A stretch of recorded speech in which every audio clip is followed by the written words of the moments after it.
Hello and welcome to another edition of Obscura Undead Music Reviews. I'm Azzy. I'm Mouse.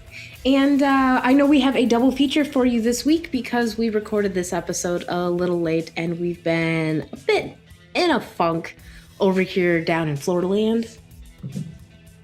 But we hope you enjoy all the just back-to-back content this week because today we are reviewing the latest release, Gods and Taboos, on Batcave Productions, Senex IV's sophomore album. I said that all in a really wonky order. Yes, you did. So Senex IV is a band out of the UK.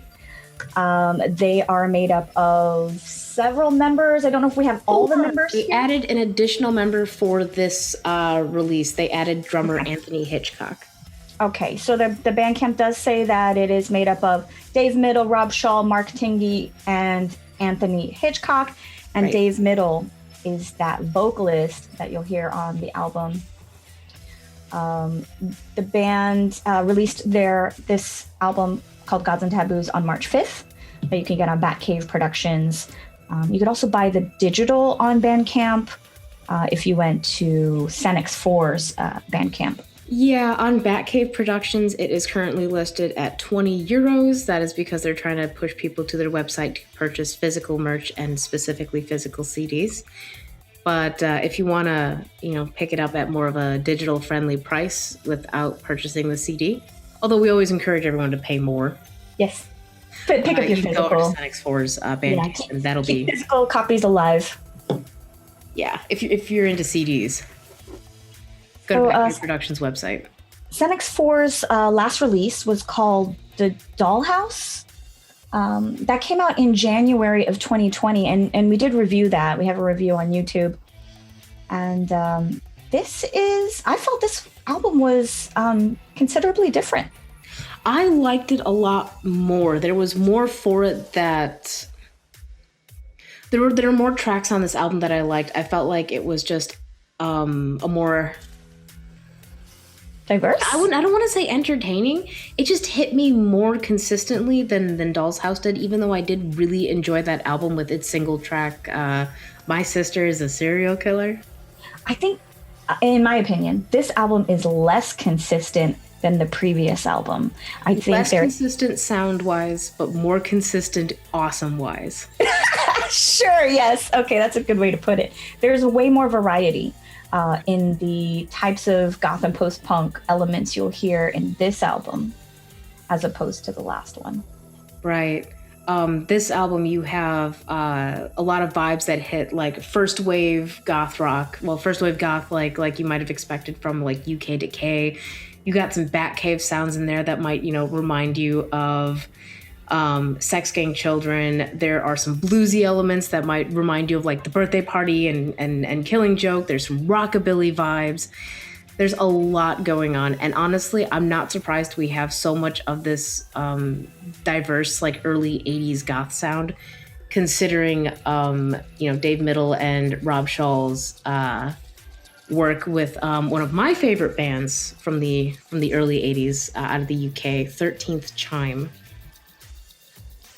Yes. So the very first track, Soul Eater, is actually the first single that was released for the album. You can buy just the single on its own. That came out on January 2021 on Bandcamp. This one has like a very punk drive to it. Sing-along vocals. Mm-hmm. So just some great energy to start out the album. Gods and Taboos. I don't know what that... This is the song where you have the reference of the album title. I didn't even notice that. Really? Oh, I didn't notice that. I don't know. Don't mind me. I mean, that's all right. I really liked this track. It was a very strong start to the album. I don't know how I feel about just the chugging guitar, but I think I like it. Chugging guitar. Yeah, when the guitar rhythm starts to chug a little bit, and you're just like... This is happening in several places throughout the album. We've got chugging guitar, plotting rhythm, marching drums kind of. Yeah. So it's got this like canter to it. Oh, A lot of the songs do. It really does. Like this album, I don't want to call it a slow burn because it's not quite a slow burn. There's definitely a lot of catchy things across the entire album, but it's not as maybe fast-paced ADHD as some albums we listen to are. Yeah, I think the most fast-paced song comes around track 7. You got, Drop Dead, that fast-paced, older rock-sounding track. But like the beginning tracks, and I'm talking like Brother Grimm, Dancing Witches, Get Out. That's like the whole first half of the album. The songs were very that pacing is what I've heard in a lot of like theatrical type of death rock. Oh, especially on like The Great Idea, which started off and had like these interludes throughout of like this slow piano, like kind of ballady vibe that just kind of like but like you can slams in like feel the waving of it, like almost like and it reminded me a lot of when we reviewed Jay Draper and the Subterraneans, this like theatrical carnival death rock. Like I can hear like a showman like singing everything off, with a wand and a top hat. Right. It's very entertaining and it's very performative and it evokes a lot. And I feel like we're seeing that a little bit more in the releases that we've been listening to and reviewing in the last couple of months is a lot more attention paid to like, oh, I don't need to fill an album with 10 really banger, like high tempo tracks. And it's okay to have, slower songs and faster songs, or even have a song that's slow and fast. Yes, I do. I actually really appreciate it when a song changes up. I don't want to have to listen to a song and then halfway through I get sick of it and I change it because I know nothing else is going to happen. Right. Yeah, I can definitely empathize or sympathize. I can something-thize with that. I can thize with that. Yeah, I can thize with that. One song I wanted to point out was Dancing Witches. I really enjoyed. It had like an old school kind of first wave dark rock, like Southern Death Cults, I want to say, or Gene Loves Jezebel, but like old Gene Loves Jezebel. I mean, it definitely fits in that vibe, absolutely. Definitely the Sex Gang Children was interspersed throughout these songs as well, like you said. Right, heavy Batcave vibes. I really liked Get Out. It had that spooky surfy bass at the beginning. Yes, and it had like a storytelling vibe to it. That one also had the marching beats as well. Yeah. I like Shadow of the Dog. It had guitars. This was the most rock and roll track. We streamed it and everybody was listening to it, and then they're like, guitars. There's like some great guitar work. Like the guitar work is kind of minimal, but it gets to breathe a little bit. Well, one interesting comment that we had during when we were live streaming this album with everybody and chatting about it was Junkyard Bat commented that this album threw him for a loop when he was listening to it because it's not the goth sound that's being referenced by so much else that's out there.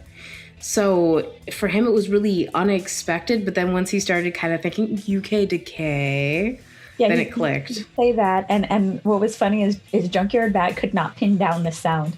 Like he heard some elements in like track 4 and then in track 5, and he thought he knew what was going on, and then it like changed up and he's like, what's going on here? Like I could just see his expression.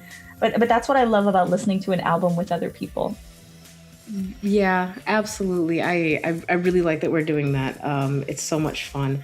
Can we talk about Black Cat? Black Cat is the one, and I'm so sorry, but it sounded like it was coming out of a musical, goth musical. It has a very fun, like kind of like a vibe. carnival goth musical. I don't want to say I'm going to say Repo the Genetic Opera, only because that's the only carnival goth musical that comes to mind. There's got to be another one. I think Emily Autumn made a weird goth musical, but I don't know. It sounds like it could be for like a whole original Broadway production. And still that, that essence of the storytelling, like dancing vibe, almost gosh, yes. And that's one of the things that I loved about 13th Chime, like Witch Tree Lane, such a good track. And some of these tracks reminded me of Witch Tree Lane. Oh, that's great. Because they're kind of like self-referential, like poking fun, like spooky, and I love that. Yes, that's actually exactly how I want to describe this album. This album is fun. Oh, that's the word you were looking for. Fun. This album is fun. I feel like too often we listen to a release and it's just not fun. It's good. That is absolutely true. There are a lot of albums that are they're good, and you're like, okay, it's not bad, but it's not exciting. It's not interesting. Right. These albums that we're reviewing, fun in sound. It's playful. It's yeah. Campy. It doesn't take itself seriously in some places, and that's the way Jay Draper and the Subterraneans was, and that was another reason I really enjoyed that. Mm-hmm. The track No Longer Beats reminded me of early Bauhaus when they were experimental and fun and campy, and they had like these oddball tunes before they got too serious. Boozy tunes. Yeah, I think so. And then track 10, we don't know if it's a typo, if it's supposed to be Don't Push Me No, or if it's supposed to be Don't Push Me Now. They fixed it. Huh? They fixed it. Just now? So, yeah, no, it's fixed. So when we looked at I'm reloading the page. When did we look at it? On Monday? It said Don't Push Me KNOW. It still says that on their Bandcamp page. No, I'm looking at Batcave's Bandcamp page. Wait, so they have two different spellings? Oh no. I love typos. Oh no. Don't Push Me Now on both of them now. Let me reload Senex page. Also, you just froze real hard. Oh yeah, my internet connection. It just says Don't Push Me No. All right, so we'd probably better wrap this up. We started before Mouse like cuts out on us. My internet, no, don't leave me. I love you. So that is sorry for the awkward delivery. It's St. Patrick's Day. I haven't been drinking. Oh, I didn't know it was St. Patrick's Day. I'm not wearing green. I will not. I refuse. But I have anything green. That was Senex IV's recent release on Batcave Productions, Gods and Taboos. Really blows their debut Doll's House out of the water, in my opinion. I loved Black Cat. It was my favorite track. I think Dancing Witches was my favorite one. Also solid. So as always, go check it out. Come back and tell us what you think. Like, are our comparisons useful? Are we dumb as hell? I mean, usually people only tell us when we're dumb as hell, and that's always fun. I like that. I mean, I think we should quit reviewing and just work on our like dated Hot Topic aesthetics, but whatever. Oh my God. I know. Let's just put safety pins and everything. Have zippers that don't work. Hey, Mall Goth is huge right now, so really we're just on trend. Yeah. But next week we are going to be reviewing the solo project from Golden Apes singer. Only. I believe they're called Voina. Oh. And it is Voina. Yeah, it is Voina. So it is Pierre Lebrecht, the singer and creative director of Berlin-based post-punk heroes Golden Apes. Who we love Golden Apes. Melty vocals. I can't wait. We're going to be reviewing Voina's debut, the Sinvit Bridge. And we will, of course, be listening to that on live stream on Monday at 8 Eastern Standard Time on our Twitch channel, twitch.tv/Obscura Undead, if you would like to join us. 8 p.m. Did I say 8 p.m.? You just said 8. Oh, 8 p.m. Who the fuck is awake at 8 a.m.? Well, you never know. We have international listeners, you know. We do, but 8 a.m. Ooh. Give me the heat. The Gothnick would be there. But as always, we would like to thank our lovely Patreon supporters for helping make these videos possible. We would not be able to put out the amount of content that we do without your support. And we would not be able to, you know, do any content either without the support of all of you guys who are watching. And if you are new, welcome. Subscribe, hit bells, and Smash. Oh yeah, smash things. Smash each other. You know, No, everybody deserves a can't say little smooshing. We can't say that. I'm gonna say that. It's at the end of the video. If Facebook demonetizes us, we're not monetized anyway. Because we're telling our listeners to smash each other. Oh, That would be if there is a situation where you can consensually smash and everyone's into it, go do that. Is that better, Mouse? I still feel like we're not allowed to do that because we don't know the age of our listeners. Okay, if it is consensual, everyone wants to smash, and you are of age of legal consent.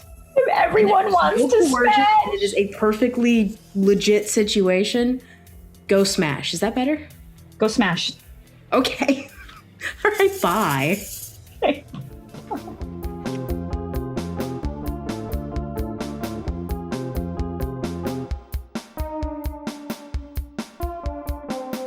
This ignorance of consciousness, despair.